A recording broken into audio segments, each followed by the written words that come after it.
Right audio record వినిపిస్తాను, వినండి మీరు. ఆ ఆడియో రికార్డ్ వినాల్సిన అవసరం ఉంది చాలా మందికి.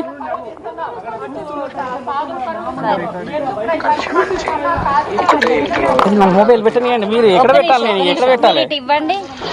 నేను నిన్ను చాలా మిస్ అవుతున్నా రాధి, చాలా మిస్ అవుతున్నా, చాలా గుర్తుకొస్తున్నావు. బట్ ఏం చేస్తాను, కానీ నేను వచ్చుడితోనే అయితే నీకైతే తాళి కడతాను Radhi. Love you miss you, love you. నాతో నవ్వట్లేదమ్మా, చాలా పెయిన్గా ఉంది హార్ట్లో. నీకైతే ఎప్పుడు నేను ఈ ప్రేమనైతే నీ నుండి మన ఇద్దరం జీవితాంతం ఇలా కలిసిమెలిసి ఒకటే ఇంట్లో ఉండాలని నా కోరిక. ఆ కోరికను నువ్వు ఎంత దూరం తీసుకెళ్తావు అనేది your decision. But for ever never నువ్వు ఎప్పుడు నాకు డిఫరెంట్. ఇంకా అది నువ్వు వేరు, ఇంకా అందరు వేరు, నా బెస్ట్ వేరు, నువ్వు వేరు, అంతే. నీళ్ళెవరు వేరు, ఇంకా అంతే. నీకు తాళి కట్టిన తర్వాత నీకే అర్థమవుతాయి నా ప్రేమ. చూసారా, మీరు చూడాల్సిన విషయం ఏంటంటే, ఆయన గారు అంగం సమర్పించాను పరమాత్ముడికి అని అంటాడు. ఆడవాళ్ళకి సంబంధించిన బ్రీస్ట్ ఇంప్లాంటేషన్ చేసుకున్నాడు, ఆడవాళ్ళని ఇబ్బంది పెడతాడు, సనాతన ధర్మం అంటాడు, దీంట్లో సత్పురుషులందరినీ దింపుతాడు, నేను అఘోరి అని అంటాడు. కాబట్టి లీగల్గా వెళ్ళాలి, మనము సనాతన ధర్మాన్ని కాపాడాలి.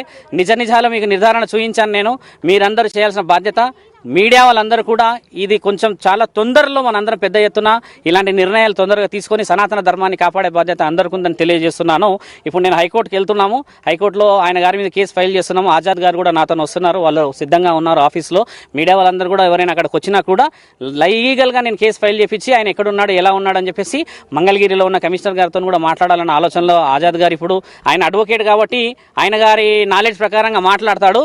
ఒక సాధువుని కాబట్టి సనాతన ధర్మాన్ని కాపాడతా అని చెప్పేసి నా తండ్రి పరమశివుడి మీద ఆన తీసుకున్నాను కాబట్టి ఆడపిల్లల జోలికి వస్తే ఊరుకునే ప్రసక్తి లేదని చెప్పేసి మీ అందరికీ, మీడియా ఛానల్ అందరికీ కూడా కృతజ్ఞత చెబుతూ ఉన్నాను. మీరందరూ ఇలాంటి విషయాలని ఎట్టి పరిస్థితుల్లో ఎంకరేజ్ చేయకూడదు, ధర్మాన్ని కాపాడాలి, మనందరం కూడా ఒకటి కావాలి. ఆ అమ్మాయిని, వర్షిణిని కూడా కాపాడాలి, వాళ్ళ తల్లిదండ్రులను కాపాడాల్సిన బాధ్యత ఉందని కోరుతున్నాం.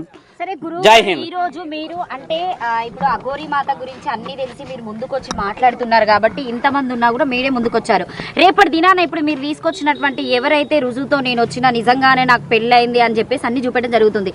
ఒకవేళ తను భయపడి ఏమన్నా బెదిరింపు కాల్స్ వచ్చేసి తను మధ్యలో వెళ్ళిపోతే మీరేం చేస్తారు? అలా ఉండదు, మధ్యలో వెళ్ళిపోవడానికి ఏముండదు. ఇప్పుడు ప్రూఫ్స్ తో వచ్చింది ఆ అమ్మాయిని కాపాడడం ధర్మం. నేను చెప్పింది కూడా అదే, 100 మంది దోషులకు శిక్ష, ఒక నిర్దోషికి శిక్ష మన దగ్గర రాసింది. కాబట్టి మీరందరూ అమ్మాయిని కాపాడాల్సిన అవసరం ఉంది. బెంబేలు ఎత్తేసేసి హడావిడి ప్రశ్నలు, కొంతమంది మీడియాలు ఉంటారు, ఇంకా ఆ అమ్మాయి ఎక్కడ ఉందని చెప్పి ఫాలో అప్లు చేయడానికి పోతారు. ఆ అమ్మాయి ఎక్కడ ఉండదు.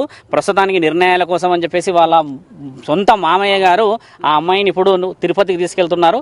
వాళ్ళు గుడి కోసం వస్తూ కలిసి వెళ్దామని వచ్చారు. కాబట్టి ఆ అమ్మాయిని మీరు ఇబ్బంది పెట్టొద్దని చెప్పేసి ఒక వారం 10 రోజులు మనం ధర్మ ప్రయత్నం కోసం తిరగాలని చెప్పి మీ అందరు కూడా చెప్తున్నాను. ఎవరైనా వెళ్ళారు, మాట్లాడారు, వచ్చిందంటే మాత్రం నేను మాత్రం ఊరుకునేవాడిని కాదు. ఆ అమ్మాయి కొంచెం ధైర్యంగా ముందుకు వచ్చింది, ఆ ధైర్యాన్ని కాపాడే విధంగా మీరు అందరూ సహకరించాలని కోరుతూ జై హింద్. జై హింద్.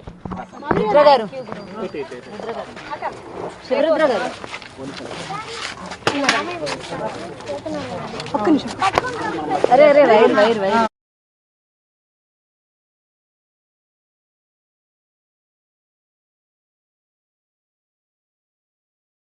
నేను సనాతన ధర్మాన్ని రక్షిస్తున్నాను, అలానే శ్రీవర్షిణిని మాత్రమే పెళ్లి చేసుకుంటాను అంటూ కూడా అఘోరి కొన్ని సంచలన వ్యాఖ్యలు వచ్చేసింది గతంలో 2 రోజుల క్రిందట కూడా. అయితే ఆల్రెడీ పెళ్ళయింది అఘోరితో నాకంటూ కూడా ఇప్పుడు ఒక మహిళ తెర మీదకి వచ్చింది. రుద్రస్వామి ఆమెను తీసుకొచ్చి ఆమెతో మాట్లాడించే ప్రయత్నం కూడా చేశారు. అయితే ఆ మహిళ అఘోరి గురించి ఏం మాట్లాడింది, నిజంగానే వీరిద్దరికి